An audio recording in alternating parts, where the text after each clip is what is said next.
Star Wars 7x7 episode 2479. Today on another What to Watch Now segment, and picking up on last week's What to Watch Now segment, we're going to talk about part 2 of season 1, or something like that, of the original Clone Wars series, and yeah, I'll explain the confusing thing about that. Punch it.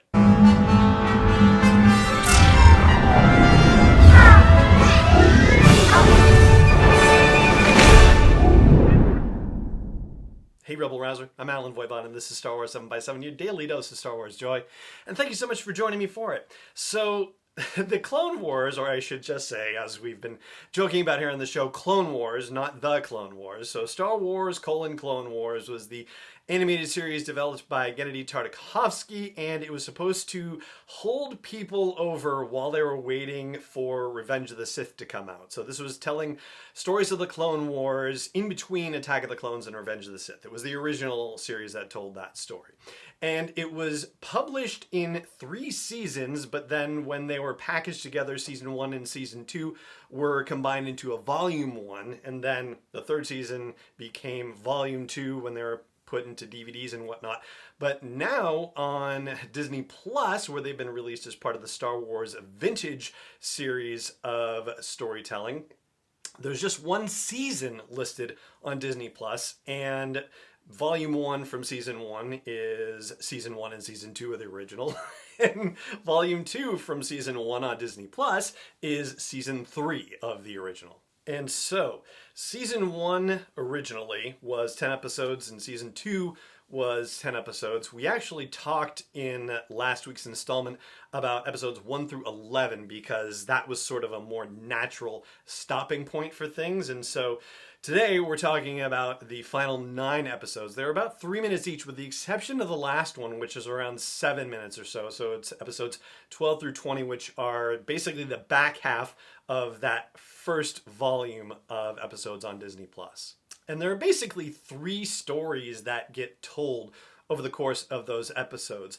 One of them is Mace Windu on Dantooine, and he is fighting so many B2 battle droids, like the super battle droids that we first met in Attack of the Clones, that it's insane, and he is so powerful as depicted in the series that he's actually able to punch B2 battle droids and dent them and damage them and destroy them. His force powers in this are incredible. They are insane.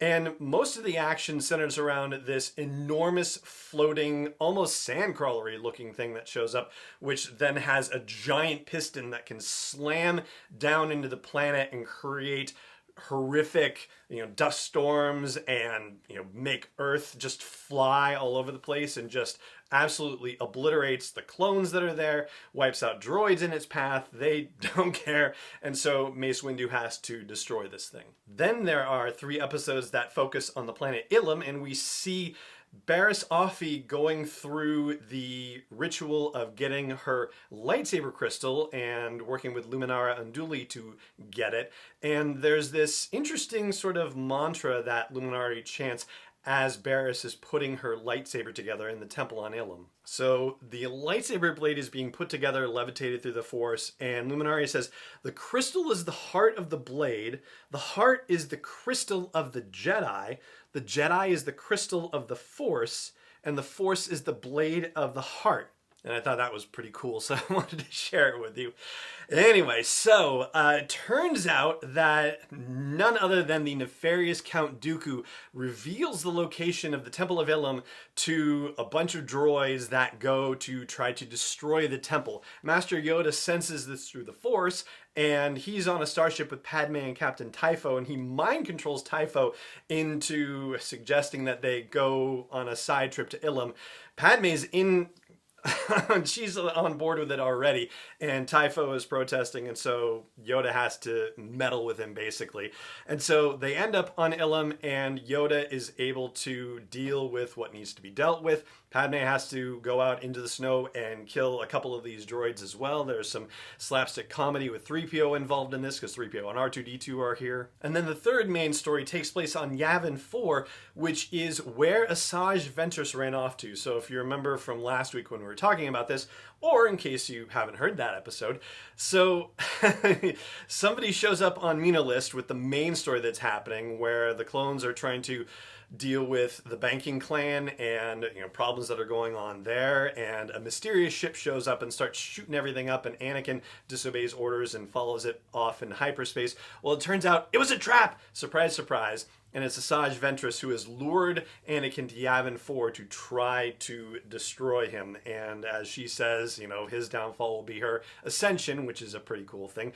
And the lightsaber battle they have on Yavin 4 is epic, and there are moments of it that are just kind of beautiful where they're just contemplating each other, and it starts raining, and they even take the time with the animation to just let you hear the rain falling and impacting on the lightsaber blades and the hissing that happens as a result of it. It's really just amazingly well done. And there are also multiple occasions where Asajj has the high ground, and yet Anakin is able to counter her, so I guess that's where he gets the idea that the high ground isn't going to be an issue for him in Revenge of the Sith. But anyway, it takes him getting a little bit too crazy to be able to deal with Ventress, and it's worth watching because even the sequence of him finally being able to defeat her is really dramatic and well done. And the last episode is the episode that basically ends up being the wrap-up of the Munalist invasion story, where the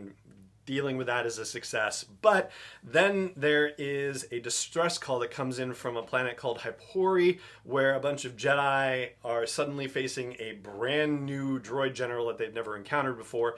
And the rest of the episode is set on Hypori with those 6 Jedi, which include Ki-Adi-Mundi and Shaak-Ti and Aayla Secura and a couple of others.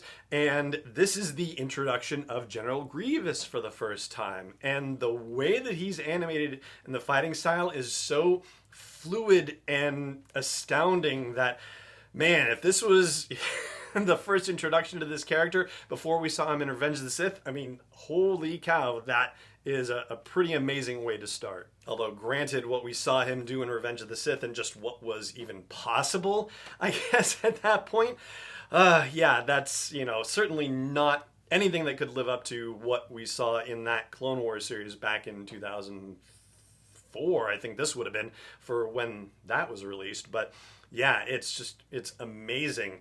And to that point, I guess it also kind of makes you wonder if someday, if Lucas had held on to Lucasfilm and not sold it, whether there would have been special editions of the prequel trilogies because of technology that he didn't necessarily have. I don't know if it would have gone on to do the sorts of things that animation does, because the way that Grievous rolls and pivots in animation is just brilliant. And I imagine that we're at a place right now where the technology could make that look like it really is happening in live action with CGI. But yeah, obviously that's not going to be a thing that ever happens, special editions of the prequel trilogies, even though I did make an April Fool's thing about that a couple of years ago. But anyway, worth your time. It's pretty enjoyable and exciting stuff. The second part of Clone Wars, the animated series from Gennady Tartakovsky that is now on Disney+.